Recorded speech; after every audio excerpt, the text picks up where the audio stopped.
في فيديو نهار اليوم أنا حنقدم لكم ملخص الحلويات اللي حضرتهم للعيد، ونغتنم الفرصة باش نتمنى لكم عيد سعيد، كل عام وانتم بخير.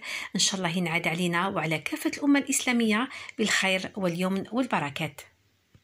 وكامل هاد الحلويات كنت حضرتها ديجا معكم في القناة، أنا حنخلي لكم رابط الوصفات في صندوق الوصف. فرجة ممتعة للفيديو ونتلاقاو بعد الفاصل.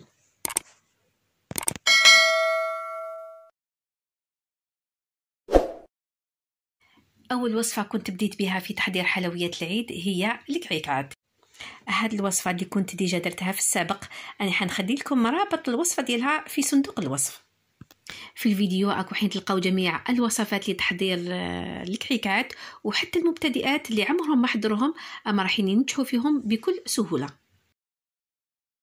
والكعكات عندنا الخيار، سواء تحبوا ديروهم بالطليان خيرت طليه بلون غوز وردي، سينو تاني تقدروا تسكروهم بسكر غلاس.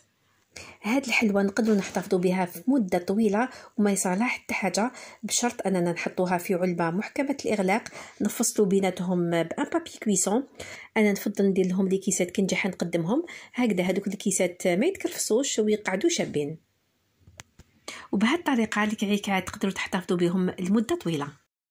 الوصفه الثانيه اللي حضرتها للعيد كانت عباره على مقروط الكوشه اللي عمره ما يخطيني في الاعياد والمناسبات. هو تاني كان حنخلي لكم رابط الوصفه ديالو في صندوق الوصف.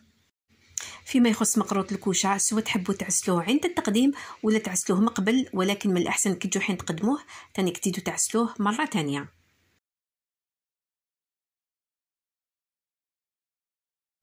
لو تخوازيام غاتو كان الصبلي اللي عمره ما يخطينا في الاعياد والمناسبات. وكما راكم تشوفوا درتو فريمون على الطريقه التقليديه من حيث الشكل وحتى من حيث لي زانغريديون ديالو. ومام لا كونفيتور اللي استعملتها باش نلصق هاد لي صابلي هي عباره على المعجون تاع المشماش كما كنا نديرو زمان.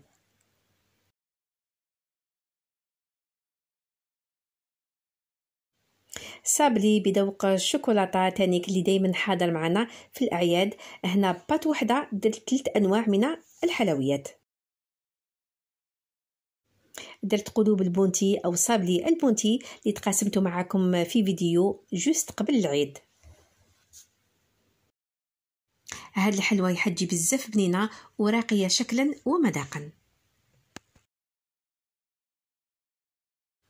وبنفس لاباط اللي استعملتها في تحضير هاد القلوب حضرت حلوه الفرشيطه او لي بتي فور تو شوكولا، تاني كيجيو بزاف بنان وخفاف.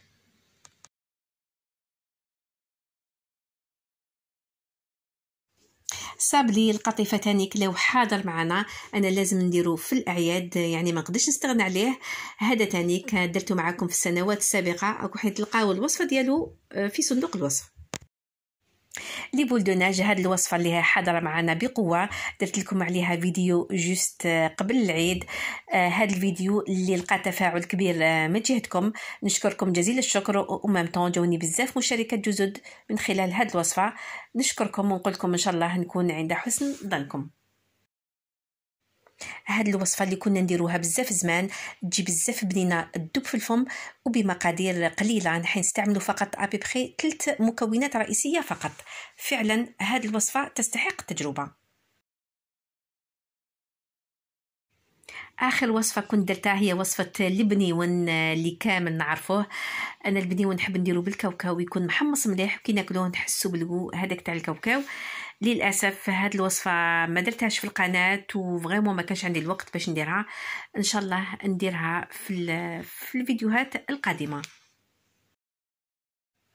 بعد ما تنشف الشوكولا راني حنحط كل نوع من الحلويات في علبه وحده، ما نحبش نخلط الحلويات ونحطهم في علبه واحده، هكذا كل حلوه تقعد محافظه على الكو ديالها.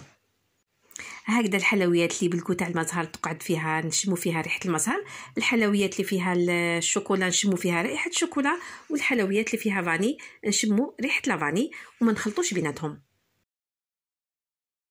قدمت لكم في الفيديو ديال اليوم ملخص لجميع الحلويات اللي حضرتها للعيد. أحبائي حبيباتي، أشكركم جزيل الشكر على حسن المتابعة. أستودعكم في أمان الله ونقولكم إلى الملتقى في فيديو جديد إن شاء الله. تحياتي الخالصة لكم.